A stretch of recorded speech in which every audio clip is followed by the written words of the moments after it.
이래서 확실히 뭐든지 책을 좀 읽을 필요가 있는 것 같더라고요. 물론 저처럼 직접 매를 맞아가지고 체득을 해도 되지만 책을 좀 미리 읽어서 이런 점을 미리 알면 실수를 좀 방지 또는 좀 줄일 수도 있겠죠. 안녕하세요, 정호입니다. 제가 예전에 삼슬라 마이너스 95%까지 갔다가 최근에 양전을 해서 영상을 한번 올렸었고 지금은 이제 플러스 2, 30% 정도가 됐는데 진짜 참 신기하네요, 이 과정이. 아무튼 그래서 요즘 매도를 해야 하나 고민이 좀 많은데 맨날 말만 매도한다고 하고 실제로는 아직 매도를 안 했거든요. 사실 매도는 처음이라서 어떻게 할지도 사실 잘 모르겠고 그래서 이번 기회에 책장에 꽂혀 있는 주식책들을 한번 펴봤습니다.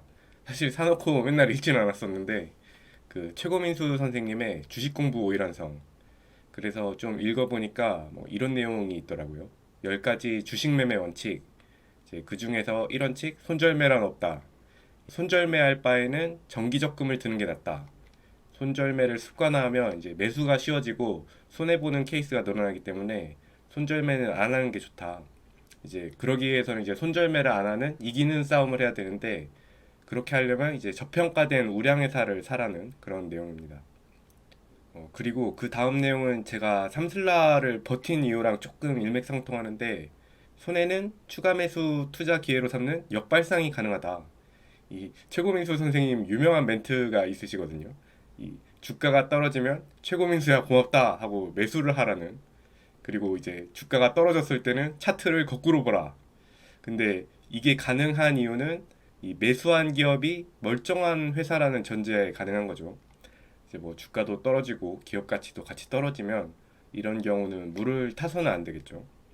네, 저는 삼슬라는 이제 테슬라 베이스라서 언젠가 회복하지 않을까 이런 생각으로 저도 떨어졌을 때 물을 탄 거고 기다리다 보면 양전하지 않을까 이런 생각이 있었습니다. 네, 실제로 버티다 보니까 양전도 했고요. 근데 이제 마지막으로 손절매를 해야 하는 유일한 케이스인데 이제 기업 가치가 흔들리면 미련을 버리자. 뭐 이런 경우에는 추가 분할 매수를 하지 말고 눈물을 머금고 매도를 하라고 하시네요. 아무튼 제가 지금까지 손절매를 안 할 수 있었던 이유가 책에 잘 적혀 있네요. 그럼 제가 진짜 궁금한 어떻게 매도해야 하냐 요 내용을 봤는데 8원칙으로 항상 분할 매수, 분할 매도한다. 매도는 아니지만 분할 매수 부분 쓰신 거 보고 좀 공감을 많이 했습니다. 이 간략하게 요약되어 있는 내용을 보면 과한 욕심이 장밋빛 환상을 일으켜 몰빵 투자를 부추긴다. 몰빵 투자로 인해 시장 급락 찬스에 추가 매수할 여력이 없어진다. 이 최초 매수 금액은 목표 매수량의 30에서 50% 이내로 하고 손실 시 추가 매수 기회로 삼자. 이게 제가 이번에 투자하면서 진짜 절실히 느낀 점인데 책에 글로 잘 써 있더라고요. 이거를 제가 미리 읽고 투자를 했었더라면 처음에 한 50% 정도만 매수를 했을 텐데 그러면은 지금보다 조금 더 빨리 회복할 수 있었겠죠.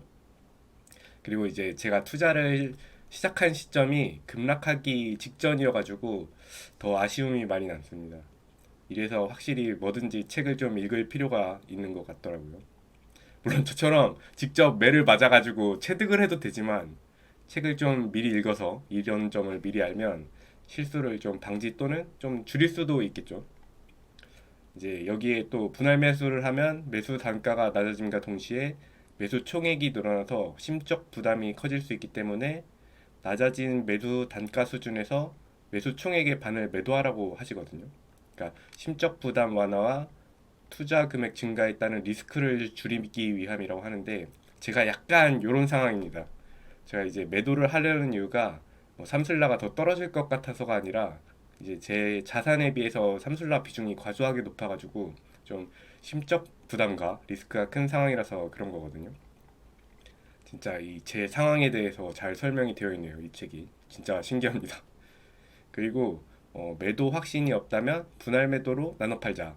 이제 매도 이후 주가가 오르면 속쓰리기 때문에 자제력을 잃고 매도 가격보다 더 비싸게 재매수하는 경우도 있다.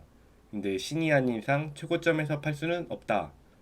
그렇기 때문에 매도랑 보유 사이에 망설임이 크면 분할 매도가 답이라고 하시네요. 이 과한 욕심을 조금만 덜어내면 된다. 이 주가가 올라도 남은 절반이 수익이니 기쁘고 주가가 내리면 반절을 잘 팔았으니 기뻐하면 된다. 그러니까 심리적 안정감을 위해서 욕심을 버리고 분할 매도를 선택하자. 그러니까 심리적으로 불안하면 안 좋은 선택을 할 확률이 높아지기 때문에 분할 매도를 통해서 심리적 안정감을 찾고, 그리고 약간 이거네요. 신발 장수, 우산 장수 그 이야기 같네요. 비 오면은 신발 파는 아들 때문에 울고, 맑으면 우산 파는 아들 때문에 우는 부모님 이야기인데, 알고 보면 비 오면 우산 파는 아들 때문에 웃고, 맑으면 신발 파는 아들 때문에 웃으면 된다. 이 분할 매도도 하고 나서 오르면 남는 게 오르니 웃을 수 있고, 하고 나서 떨어지면 잘 팔아서 웃을 수 있다. 이 마인드셋의 중요성이죠. 아무튼 다 아시는 내용이실 수도 있지만 이 매도 어떻게 할지 알아보려고 책을 좀 읽어봤는데 도움이 되는 부분들이 많았네요.